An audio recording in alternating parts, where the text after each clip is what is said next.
Hey, my name's Matt Easton, founder of EastonUniversity.com, most effective sales coaching in the world. If you like this live coaching clip, please make sure you hit the like button. Hopefully you subscribe to the channel and come check us out. See what we're doing over at EastonUniversity.com. There's 6 levels to all of your sales relationships, and we talked about this in previous weekly calls. Okay, the first thing you need to do is get their attention.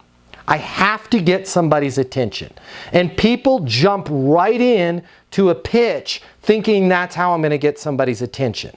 That's not how you get somebody's attention. That's how you get somebody to hang up on you or delete your email. We do more work than we need to do in the first thing. We send too long of an email. We leave a mini sales pitch on their voicemail. Getting somebody's attention is as easy as, hey, Mike, Matt Easton, founder of Easton University, you and I are connected on LinkedIn. I was thinking about you guys today, and I've got an idea that I'd love to get your opinion on. Can you call me on my mobile, 720-660-3202. That's as simple as that is. That's a great way to get somebody's attention, right? In the personal, hey, I see you at Pilates class here every week. Man, it's awesome. It seems like we have a lot in common, right? I'd love to be able to call you sometime. What's your mobile? Right? That's how normal people start relationships. They don't jump right into, hey, I want to learn, are you divorced? Are you single? Are you not divorced, but you act divorced? Like, they don't do that, right? Or talk about yourself, don't just get their attention. Easiest way, I've got an idea I want to get your opinion on. We just covered another way you can get somebody's attention. No agenda. I just wanted to let you know that I'm here in terms of marketing, digital marketing, multimedia broadcast. I run the team over here at 9 News. I just want to let you know who I am. And I'm out here. My name's Raf. Here's my mobile number. Anything you guys ever need, you know where to find me. It's a great way to get somebody's attention, okay? Attention, then once you have their attention, hopefully if you're a good person and you've got a good sales process, before you ever ask any questions, you're going to lead with some insights. Here's what I see is happening.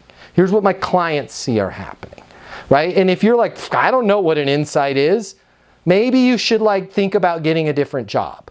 Because if you are just selling stuff and you have no idea how your stuff impacts the people that you sell it to's lives, and you don't at least take a couple minutes once a month to think about how things are changing, if you're a real estate agent and you're not thinking about, wow, is there a difference between listing price or this price? Or, a lot of people are thinking that they're going to a zero commission site. Here's some of the positives of that and the negatives of that. If you can't talk about what your product, your solution, or yourself, how that can affect people's lives in a non-sales pitchy way, just providing an insight that they get value from without doing business with you, you might want to consider thinking about that, okay? Because otherwise, again, you're just going to be a person that's showing up and throwing up and talking about your products. You need to sit on your products. In the beginning of any conversation,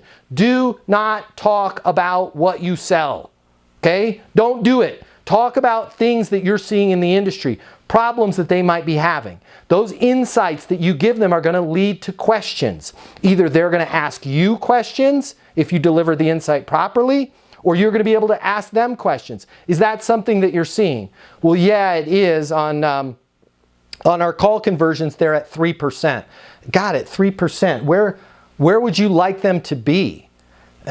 Man, at least 10%. Right? If you went from 3% call conversion to 10%, just out of curiosity, what would that do for the organization in terms of, top line revenue? Well, we're at 3% now. If we could go, we would triple our business, right? Just what are you guys doing right now per year? We're doing $8.9 million a year. Oh, okay, so we're at, I don't have a calculator in front of me, this is a $23 million problem. I'm not talking about ROI.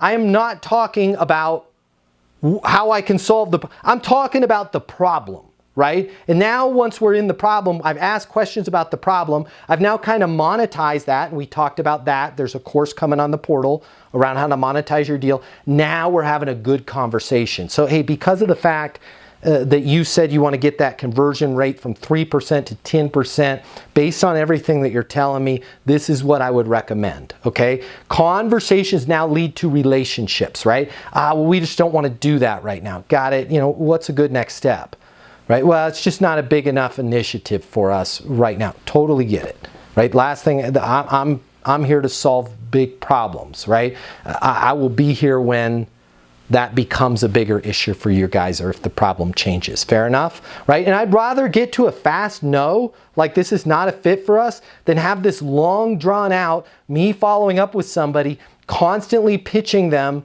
my product, myself, my solutions, my services, without ever really knowing about their current situation and where they want to take their business, their life, right? To figure out if I can even help them. Those conversations lead to relationships. Relationships lead to opportunities. I hope you enjoyed this clip, and I hope we see you over at eastonuniversity.com soon. In the meantime, while you're here, hit that subscribe button. I'm going to be dropping knowledge on you on a daily basis.